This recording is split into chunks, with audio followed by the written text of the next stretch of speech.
Please, Mr. Laird. Thank you. And I appreciate your admonition that this be conversational, and I would say to Assemblymember Gray that I hope he's not just reserving the heat, but he's reserving some light. And we can get into this. And also, even though you didn't want us to comment on the bio, the years I served in the Assembly were not correct in the bio, and it's important to correct because the bio had me here when the water bond was negotiated the first time, and I had just termed out, so that nobody can ask me about that from a defensive posture.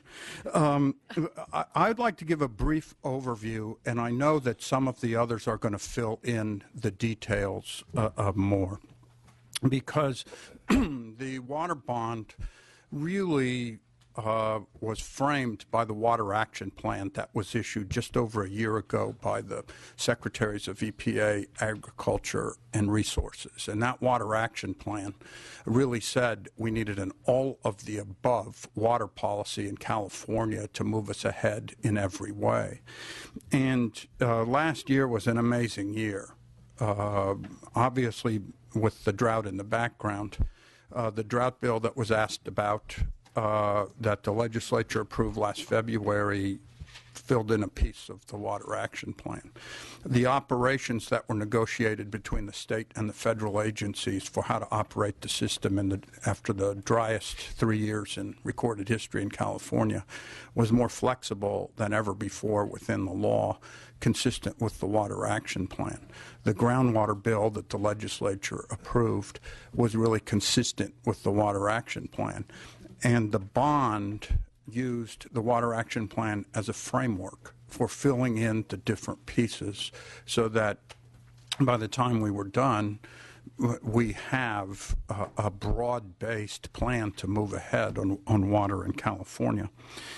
And the subject of the hearing, which is oversight, the one thing that I would offer as a former legislator is past bonds were handled in different ways than this one was. Past bonds many times appropriated money or set it up to specific outside entities in a way that the process was appropriating it to them, and then whatever they did in the public process was how the money was distributed. This time, there is a complete transparent process that has been mandated by the bond in the establishment of guidelines, a 30-day notice whenever they're draft before they're approved, and then how they're approved, the process for distributing, a way it prescribes that is more than in the past and is much clearer, much transparent, much more in public. Now, the Resources Agency has a bond unit that really has distributed bonds, monies from past bonds. And we always went a step further than the law required. So there's a bond accountability website that really shows exactly how bond monies were spent. There's audits done on all that. Those are public. This time, a lot of that was mandated in the bond. And it's very consistent because our infrastructure is in place for being totally transparent and having that information out there. And just so the bond funding, with the exception, as you heard from the previous speaker, with the exception of storage, which was continuously appropriated under the bond. The rest of the bond funding is appropriated through the annual budget process. The proposed guidelines are developed with stakeholders and applicants through a transparent and public process. The draft solicitation and evaluation guidelines are required to be posted on the website of any issuing state entity 30 days before the public meetings. At least 3 public meetings are required throughout the state to consider public comments prior to finalizing program guidelines, which is before any Prop 1 monies are spent. And I know that there's a discussion among all the agencies about what the 3 appropriate locations are. And I know in a separate Ballywick, where I am administering funds for ag land protection, there's logical places for those hearings to be held. where there are the three biggest concentrations of ag in the place. In the state, as opposed to some place that that might not have substantial amounts. So it isn't just let's pick three unique geographical places. Let's put them where the subject of the money is most likely related to the location. The guidelines are reviewed by the agency before adoption to make sure that they comply with the statutes and the bond measure. As I said before, guidelines, solicitations, awards, progress of projects, allocation balances are on the bond accessibility website, which is bondaccountability.resources.ca.gov. The program staff carefully follow projects, and they're audited annually by the Department of Finance. That's all I have time for, but I wanted to give that broad overview. I know that there'll be more specifics from people that come. We'll be happy to answer questions when you get to them. Great. Thank you so much, Secretary Laird. We will do questions after everyone's had an opportunity to speak. And just, I appreciated your wanting to dodge any responsibility for the 2009 bond. But I do want to give some credit to the author of the current bond, Mr. Rendon, who joins us today, who works tirelessly with many other members to get us where we are. So thank you for that. And once you're in your third term, you will not use the word dodge. You will actually say appropriately assess responsibility. And to appropriately assess responsibility, we got your terms of service in the Assembly from the Natural Resources website. That can't.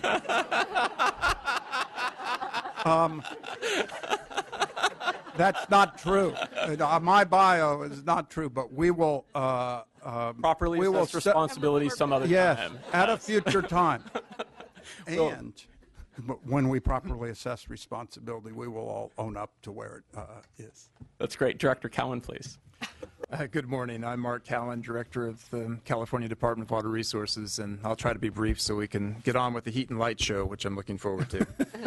My department has quite a bit of experience in administering financial assistance programs, probably most importantly our Integrated Regional Water Management Program, which I think has been a significant success and has helped move California forward on many fronts in improving water supply reliability throughout the state. Just in top-line summary, through our IRWM programs, DWR, in coordination with the State Water Resources Control Board, has awarded about $775 million over the past decade or so, which has leveraged about $4 billion total investment, including local cost shares, resulting in completion of 650 different projects, all types of different projects, water conservation, storage projects, groundwater projects, recycling projects. And we estimate that the sum of all of those projects has produced about 2 million acre-feet per year of water supplies for California in a combination of new local supplies and demand reduction. So very significant step forward for California. Under Proposition 1, we have a number of new responsibilities in my department, and I'll just list the facts on those very briefly. We have funding for groundwater sustainability. This will be important for local agencies to give them some capacity to implement the historic groundwater sustainability program that was passed by the legislature and signed by Governor Brown last year. We're requesting $21 million for that program this year. We have a request for more funding for Proposition 1 for integrated regional water management to the tune of about $33 million. That funding is specifically designated for disadvantaged communities to try to give them some capacity to get a leg up on some of the projects and programs that are desperately needed in those communities.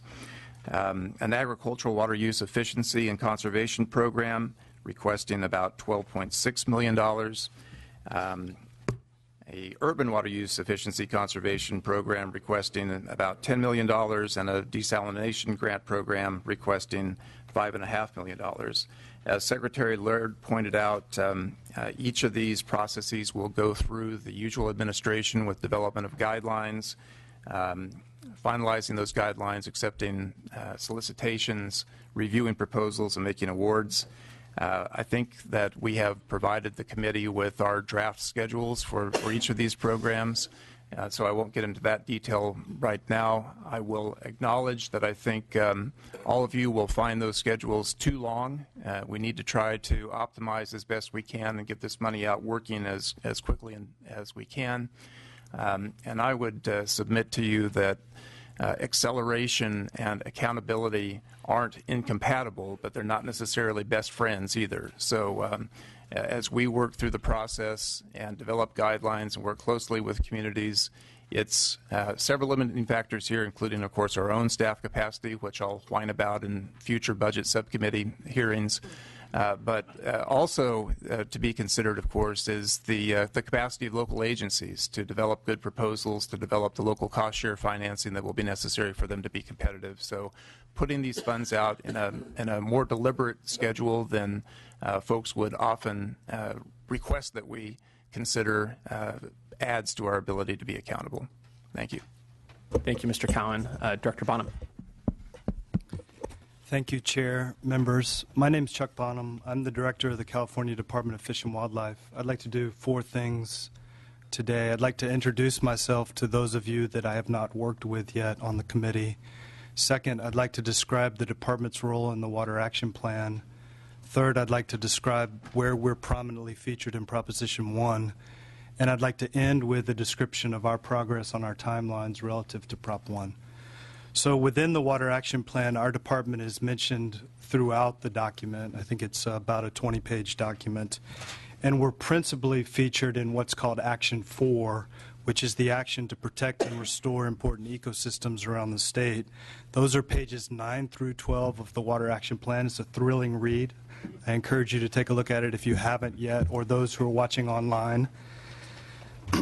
And in that series of pages, there are about a dozen goals and objectives relative to the action of protecting and restoring ecosystems. They include very precise metrics. For example, going out and restoring 10,000 acres of mountain meadows in the Sierra for the benefit of water quality as well as native species, all the way to the number of coastal watershed projects we seek to do to deal with sea level rise and water quantity issues, to the general, like establishing an approach to meld voluntary and regulatory efforts to ensure ecological outflow in the San Francisco Bay Delta area. I think the other predominant theme of the Water Action Plan that relates to our department is integration. In my experience so far working on water issues in the state for over a decade, this Water Action Plan really forces dialogue between me and the Water Board, between me and the Department of Water and Resources, to achieve a greater gain through our integrated efforts across departments. That's important to note. I'll end with the Water Action Plan by saying, from our view at the department, we view the Water Action Plan as a framework for implementing Prop 1. So in some sense, for us, Prop 1 is an implementation tool at a funding level to help us achieve what's been articulated within the Water Action Plan. Now, turning to Prop 1, our department's named or involved in that proposition in 4 ways. 2 are non-funding, 2 are related to funding. First, you'll hear from Executive Director John Donnelly in a minute, who's implementing an enhanced stream flow program around $200 million. This is Section 79733. Our department works regularly with the Wildlife Conservation Board, which is independent but housed within the department. We expect to have an advisory and consultation role on developing that enhanced stream flow program. Second component, storage. So this is Section 79754 in Proposition 1. Our department is named here as providing advice and consultation to the Water Commission around defining what public benefits will mean. We expect to engage in that process.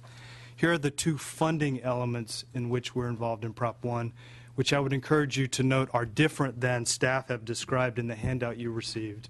We don't have any funding relationship to integrated regional water management or the Central Valley Flood Protection Board. Where we have our funding role within Proposition 1 is in Section 79737, where the legislature and the proposition included $285 million for our department to do watershed restoration projects of statewide importance outside the Delta. And the last role we have in the proposition is in section 79738, where we're identified to manage $87.5 million for water quality, ecosystem restoration, fish protection facilities that benefit the Delta. The phrase is benefit, but I think there may be an assumption that means within the legal Delta physically. We are also able under this section to invest in science efforts that are consistent with the Delta Science Plan, and we're required to do restoration in the Delta through the language in the statute in close coordination with the Delta counties, which I think is a strong improvement and should help the relationship between our department and local counties. Let me end with timelines and progress. So my goal is that by the end of calendar year 2015, our department is approving the first round of grants under Proposition 1. And I believe we're on track to do that. So in February, we expect to go public with our draft guidelines and a draft solicitation notice. In March, we expect to do our 3 meetings around the state, which I believe we should be planning to do in coordination with the Wildlife Conservation Board or the Department of Water Resources or any given conservancy, so the public can come have one-stop shopping, if you will, before all the potential funding entities rather than several meetings over the course of the months of spring. In April, we'll take our guidelines and solicitation and move from draft to final. In May, we expect to present what we're required to do to the legislative, fiscal, and policy committees by providing our final documents. And in July, we expect to run our first solicitation. And between July and the end of calendar year, we would do several rounds of review. We expect to do administrative review, scientific review, likelier to do external peer review, and then have final packages approved by the end of the year. We will be focusing heavily on metrics. Those include biological output and outcome measures. They include scientific protocols. They include ensuring that the applicants and eventual awarded recipients are responsible for a large percentage of the monitoring, and an adaptive management approach. I've created within the department a multidisciplinary unit of legal, budgets, contracting, science, and biology reporting directly to me, whose sole purpose in the coming calendar year is to get this stood up. And it can be done, is where I would end. Leave aside how you may individually feel about the Air Board's cap and trade program. You, the legislative body, and the Budget Act that's in existence now for our current budget approved $25 million coming to our Department of Cap and Trade Revenue to allocate through a competitive grant program. This month, I'm likely to notice the awardees of that granting program, which means we will have stood up a $25 million granting program in 9 calendar months. That gives me great confidence we can do this on Proposition 1. Our budget request, as you know, is for an initial allocation of $36.5 million. We think and are preparing for the vast majority of that, about $31 million, to be pushed out through competitive grant making to highly qualified projects. Thank you. Thank you, Director Bonham. Chair Marcus. That's great. Thank you.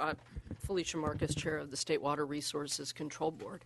And I'd be remiss, personally, if I didn't start by thanking you all from the bottom of my heart for Proposition 1.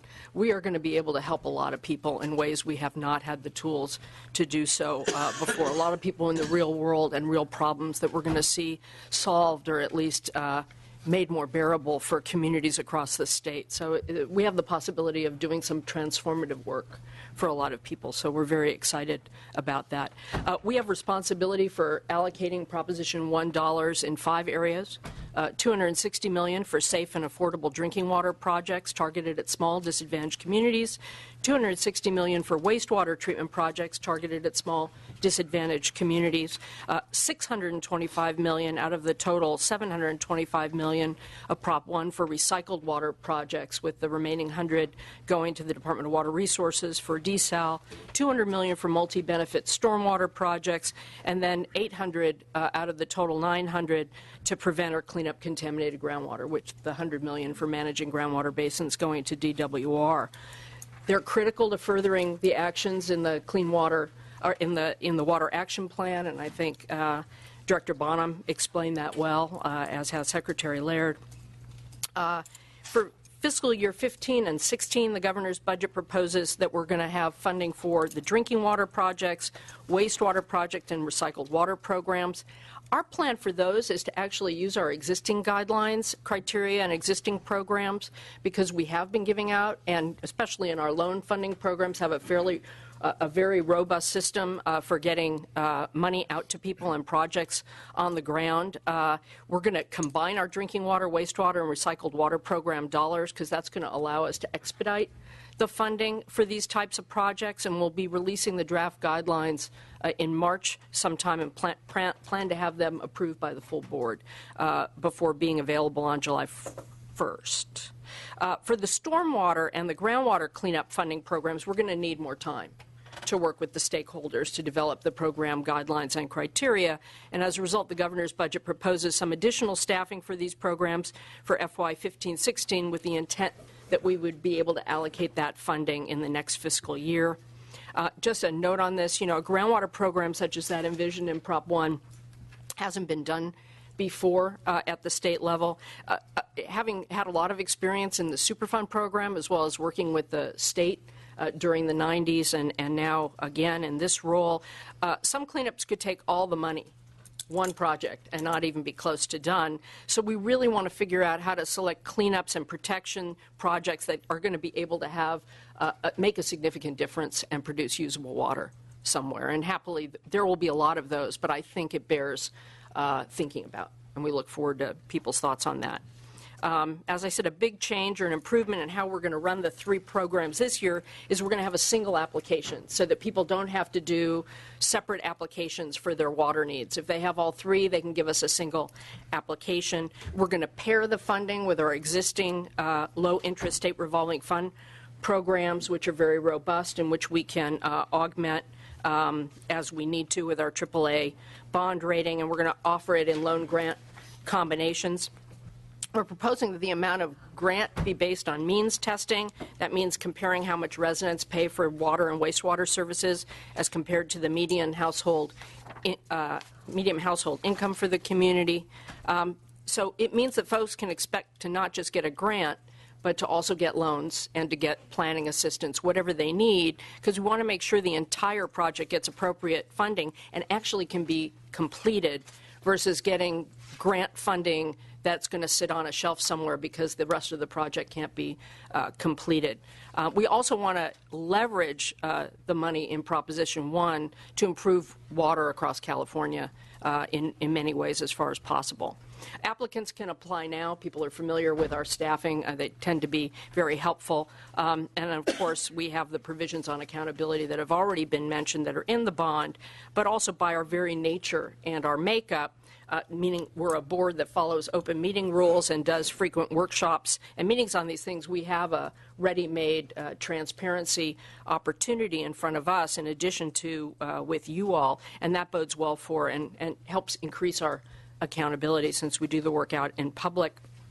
We also make efforts to reach out to folks and talk about our programs and their performance. We release an accomplishment report that talks about what we were able to do every year. We also do a Clean Water SRF report every year on what we did. We'll now be doing a Drinking Water SRF program report, having just gotten the drinking water program last July 1st as we integrate both of them. We also set performance metrics for us and report for ourselves, and we report on that online, for better or for worse. We have a pretty honest assessment of where we've fallen short and what we've done. And we track our utilization of funds very carefully in terms of how long it takes us to get them out the door. Also, we're happy to provide data in whatever reporting format we all come up with here. No problem there. In conclusion, I wanted to close a bit with a cautionary note on some of this, maybe to be a bookend to my enthusiasm at the outset. We're totally excited by the opportunities that Prop 1 is going to give us to improve drinking water and wastewater infrastructure, particularly for small disadvantaged communities, to increase water supplies through recycled water projects, stormwater project, and groundwater cleanup. But although Prop 1 goes a long way to making significant improvements for it, it doesn't solve all our water issues. And this is something that I talked about through the budget hearings and the combination of the drinking water program into the state board last year. The overall investment needs for water infrastructure in California are enormous.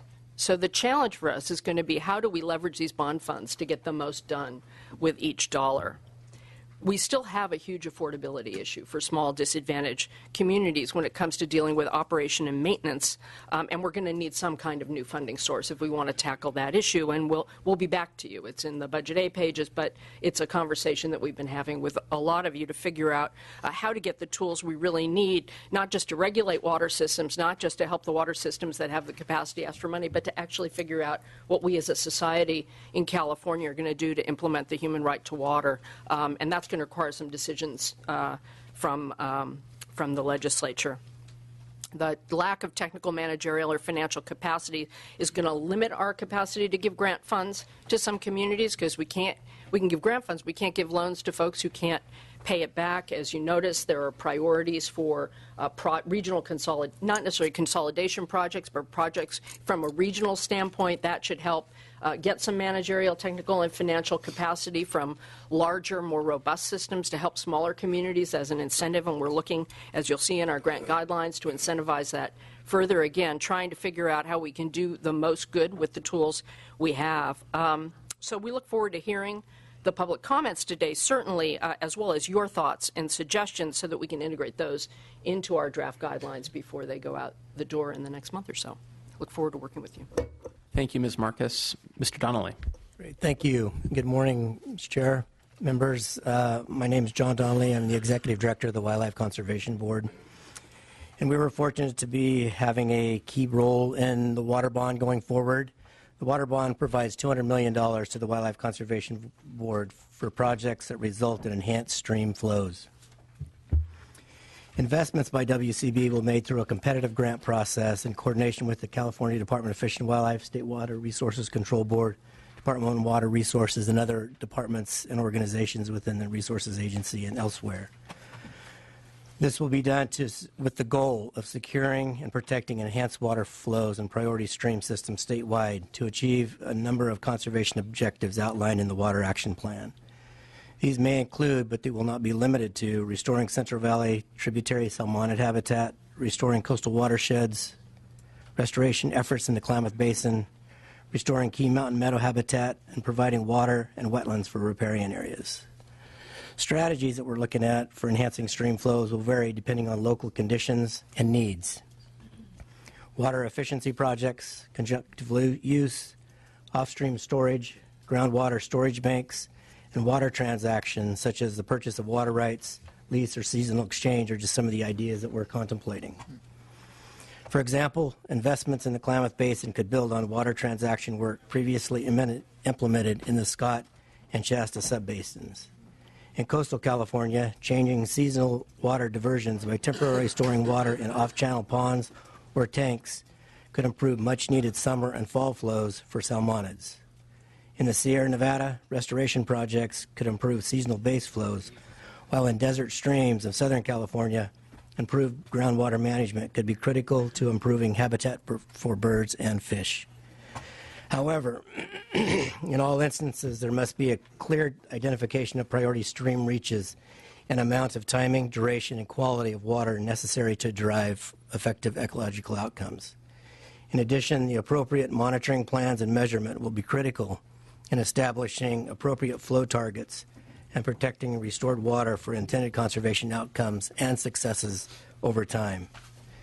We're currently drafting competitive grant guidelines right now, which will be used to solicit public input over the next few months. We're anticipating having our first public discussion around the guidelines and the program at the Wildlife Conservation Board meeting on February 25th.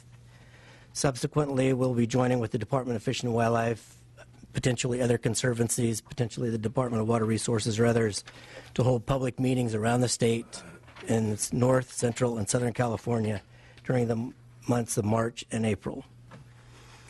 We'll use this process, this public process, over this period to inform changes and make modifications as necessary to our guidelines, And I will be working to have final guidelines to be ready to be presented and adopted by my board, the Wildlife Conservation Board, during its meeting in May later this year. Pending favorable action by the Wildlife Conservation Board in May, this will position the WCB to be in a position to release its first PSP or solicitation proposal under the California Stream Flow Enhancement Program soon after the state budget is passed July 1.